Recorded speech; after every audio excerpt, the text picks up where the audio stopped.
এদেশকে নতুনভাবে পুনর্জন্ম দিয়েছে এবং এই পুনর্জন্মে যে বাংলাদেশ পেলাম সে বাংলাদেশ যেন অত্যন্ত দ্রুত গতিতে এগিয়ে চলতে পারে, সেটাই হলো আমাদের স্বপ্ন।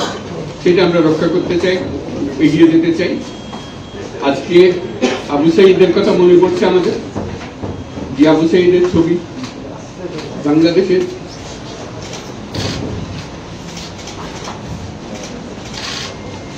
প্রতিটি মানুষের মনে গেছে, এটা কেউ বলতে পারবে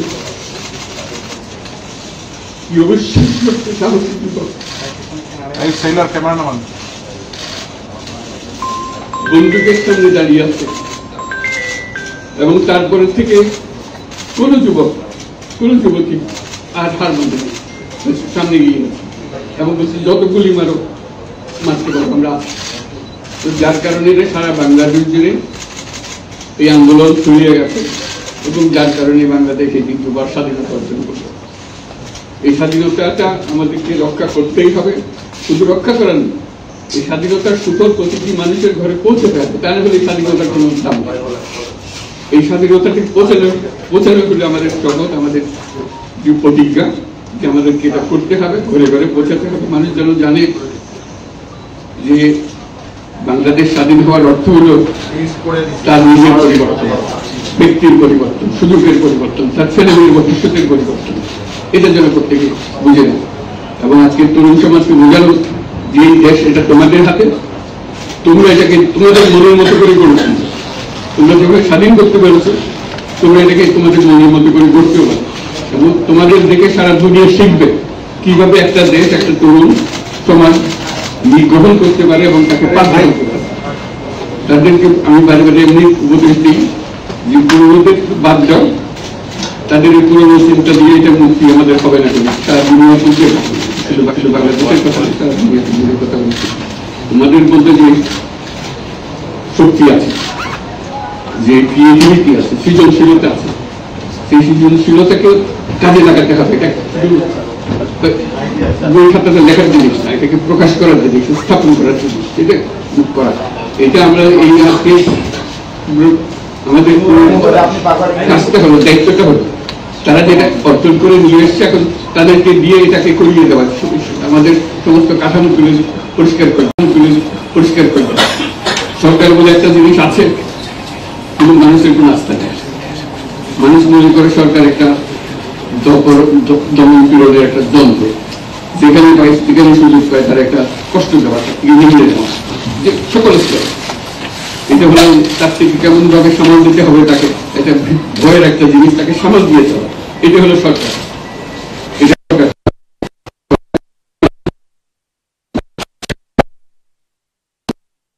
সরকার আমার জন্য সরকার তার জন্য দাঁড়ায় না। যে সরকার হবে সেই সরকার মানুষকে রক্ষা করবে, মানুষের আস্থা বাড়বে, তাকে অর্জন করে তাকে বলার নিজে নিজে বিশ্বাস করবে সরকারের নেতৃত্ব নিজে আমার লোক, আমাকে রক্ষা করবে। সেই আস্থাটা আমাদেরকে ফিরিয়ে আনতে হবে মানুষের মধ্যে। তাহলে মানুষও যোগ দেবে। মানুষ এখন পিছিয়ে থাকে যে কিসের মধ্যে আমাদেরকে ঢুকিয়ে দিচ্ছে। আমরা জানতে পারি যে এইটা আমরা সবাই মিলে আমরা অগ্রসর হতে পারি। একটা সারা বাংলাদেশ একটা বড় পরিবার, এই পরিবার আমরা একসঙ্গে চলতে চাই এবং আমাদের মধ্যে দ্বিধা দ্বন্দ্ব যা কিছু সরিয়ে ফেলতে চাই। যারা বিপথে গেছে তাদেরকে পথে আনতে চাই, যাদের করে একসঙ্গে আমরা কাজ করতে পারি। এর মধ্যে আমরা শুনলাম আসার পথে পরিস্থিতি এখানে আইন শৃঙ্খলার ব্যাঘাত হচ্ছে, মানুষকে আক্রমণ করছে, ঘর জ্বালিয়ে দিচ্ছে, সম্পদ জ্বালিয়ে নষ্ট করছে, দিয়ে যাচ্ছে, অফিস আদালতে আক্রমণ করছে, সংখ্যালঘুদের উপর আক্রমণ করছে, হিন্দু, বৌদ্ধ, খ্রিস্টান, আমেরিকা সবার উপর আক্রমণ করছে। এগুলো হলো ষড়যন্ত্রের অংশ। এগুলো আমাদের বিষয় না। আমাদের কাজ হলো এটাকে রক্ষা করে, সবাইকে রক্ষা করে, প্রতিটি মানুষকে, প্রতিটি মানুষ আমাদের ভাই, আমাদের বোন, তাদের রক্ষা করে এবং আমাদের একটা শৃঙ্খলা ফিরিয়ে আসে। বিশৃঙ্খলা, সহিংসতা এগুলো হলো অগ্রগতির বড় শত্রু।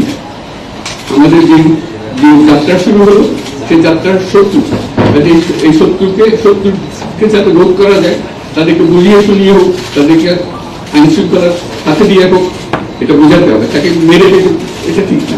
আইন শৃঙ্খলা নিজের হাতে থাকলে তাকে আমাদের আইন শৃঙ্খলা বাহিনী এমন হতে হবে তাদের হাতে সুপর্দ করলে আমরা নিশ্চিন্ত থাকবে তার একটা বিহিত হবে। এমনগুলো আমরা হাতে দিয়ে দিলাম যে 2 টাকা দিয়ে আবার ছেড়ে দিল, এটা যেন আবার না। আমাদের সেই আস্থাটা আমাদেরকে আনতে হবে। কাজে আইন শৃঙ্খলাটা এখন আমাদের প্রথম কাজ। এই আইন শৃঙ্খলা ঠিক না হওয়া পর্যন্ত এটা আমরা অগ্রসর করার জন্য পদক্ষেপ নিতে পারবো না। আপনারা আমার উপরে আস্থা রেখে আমাকে জানিয়েছে, ছাত্ররা আমাকে আহ্বান দিয়েছে, সেটাতে আমি সাড়া দিয়েছি। দেশবাসীর কাছে আমার আবেদন, আপনারা যদি আমার উপরে বিশ্বাস রাখেন, আমার উপরে ভরসা রাখেন, তাহলে নিশ্চিত করেন যে দেশে কোনো জায়গায় কারো উপরে হামলা হবে না। এটা আমাদের প্রথম দায়িত্ব। এটা যদি আমি করতে না পারি, এটা আমার কথা যদি না শুনেন আপনারা, তাহলে আমার প্রয়োজন এখানে নাই। আমাকে বিদায় দেন, আমি আমার কাজে থাকি, সেখানে আমি ব্যস্ত থাকি। যদি আমাকে প্রয়োজন মনে করেন, তাহলে আমাকে প্রয়োজন মনে করলে আপনাদেরকে দেখাতে হবে যে আমার কথা আপনারা শোনেন। আমার কথা না শুনলে আমার কোনো প্রয়োজন নেই। আমার প্রথম কথা হলো, আপনারা বিশৃঙ্খলা থেকে দেশকে রক্ষা করেন, আপনারা সহিংসতা থেকে দেশকে রক্ষা করেন, যাতে আমরা যা যা আমাদের ছাত্ররা আমাদেরকে পথ দেখায় সেই পথে আমরা এগিয়ে যেতে পারি। এটা একটা খুব সুন্দর দেশ হতে পারে, বাংলাদেশ একটা খুব সুন্দর দেশের সম্ভাবনা আমাদের। কাজে এই সম্ভাবনাগুলোকে আমরা নষ্ট করে দিয়েছি। এখন আবার সেই বীজতলা আবার তৈরি করতে হবে, আবার আমাদেরকে জেগে উঠতে হবে। তারাই এই বীজতলা তৈরি করবে, তাদের হাত দিয়েই হবে, এবং তাদের দিকে আমরা তাকাবো এবং আমরা তাদের নির্দেশ মতে আমরা অগ্রসর হব। এখানে সরকারি কর্মকর্তা কর্মচারী যারা আছেন, সেনাবাহিনী, বিমান বাহিনী, নৌবাহিনী প্রধানরা যারা আছেন, তাদের প্রতি অনুরোধ, আমরা একটা পরিবার, এটার মধ্যে যেন আমাদের প্রয়োজন না হয়, আমরা একযোগে একসাথে চলতে পারি এবং আমরা তড়িৎ গতিতে একটা সুন্দর বাংলাদেশ গড়ার পথে এগিয়ে যেতে পারি। সেটাই আমার কামনা। আপনাদের সবার কাছে আবেদন, আমাদেরকে সেই সুযোগ দেন, আমরা সেই পথে আমরা যেন অগ্রসর নিজে প্রশান্তি পাই। পৃথিবীর সবাই আগ্রহ করে তাকিয়ে আছে আমাদের দিকে। এখানে যখন ছাত্ররা রাস্তায় নেমেছে, পৃথিবীর সব জায়গা থেকে অভিনন্দন এসেছে, যে তারা অবাক হয়ে গেছে। আমাদের তো শিওরি উঠেছে, প্রতিদিন যা হয়েছে অবিশ্বাস্য কেন, তাদেরও এটা স্পর্শ করছে, তাদের তন্দ্রাও জেগে উঠছে। আমাদের ছেলে মেয়েদের এই অভিজ্ঞতা ছিল, তাদের এই সংবাদ থেকে তারাও চোখ জেগে উঠেছে আমরা কি করতে পারি। কাজে আমাদের কাজ হবে এগুলো সম্পূর্ণ করা। আমরা আজকে থেকে শুরু করলাম, সেটা আশা করি আমরা দ্রুত গতিতে এগিয়ে যেতে পারি। সবাইকে ধন্যবাদ।